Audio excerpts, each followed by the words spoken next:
尿失禁知多啲。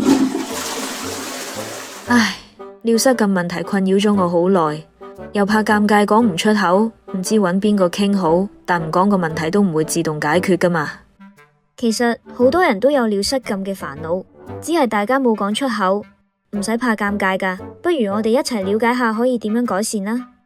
首先，對於尿失禁，大家係咪有以下疑問呢？關於尿失禁謬誤，年紀大一定會有尿失禁問題啦。其實尿失禁可以發生喺任何年齡嘅男女身上，長者尿失禁嘅患病率非常高，約佔女性長者人口30%，男性就可能因為前列腺肥大或者手術後併發症而出現尿失禁。年紀大咗，泌尿系統會較容易出現問題，例如膀胱過度活躍症 （Overactive Bladder）。OAB 呢個病嘅症狀通常與泌尿肌過度活躍有關，年齡越大，患病機會越高。膀胱過度活躍症患者，即使膀胱內只有少量嘅尿液，50至100毫升，都會感到強烈嘅尿意，需要即刻去廁所。嚴重嘅或者會因控制唔到小便而導致尿失禁。部分患者亦可能同時有尿頻同埋夜尿症狀。關於尿失禁謬誤，係咪去多啲廁所就可以避免尿失禁啦？咁又唔係喎，正正就係有咁嘅問題，更要學做膀胱訓練，俗稱學下忍尿。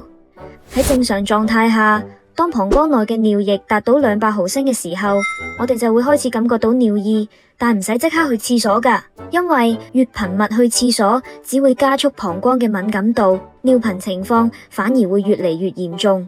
其實膀胱嘅正常容量有300到500毫升，每日去廁所嘅次數唔應該超過6至8次。如果次數多過以上所講，就可以做下骨盆底肌肉收緊運動或者膀胱訓練。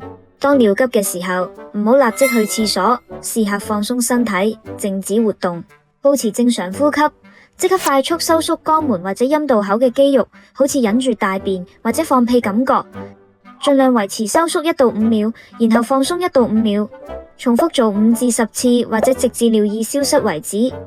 當有尿意時候，便可隨時進行。此外，需配合均時同埋定量飲水習慣，目標係每2至3個鐘先去1次廁所。適當嘅忍尿有助訓練膀胱。不過，如果排尿量已經達標，就唔好繼續忍尿啦，因為咁樣會對腎臟、膀胱同埋泌尿系統有壞影響㗎。如果喺訓練過程中出現其他情況，例如血尿或者急性尿潴留，俗稱谷尿、屙唔出尿，就要即刻尋求醫生協助。關於尿失禁謬誤，飲少啲水係咪可以避免尿頻？唔少患者因為擔心出現尿失禁，就索性飲少啲水，但其實咁樣做只會令小便變得濃縮，而濃縮嘅小便會增加刺激膀胱黏膜，反而令症狀加劇，得不償失。人體其實好需要水分，缺水對身體係唔健康㗎。每日攝取適量嘅飲料，大約6至8杯水，每杯約200毫升。除非醫生另有特別指示禁水，例如患有嚴重心臟衰竭或者腎衰竭等。小貼士：避免吸煙同埋飲用刺激膀胱嘅飲品，如咖啡、含酒精飲品、濃茶、汽水等。仲有，臨瞓前2個鐘，切勿攝取過多水分啊！我哋仲會有更多尿失禁嘅改善方法，等我哋再下回分解啦。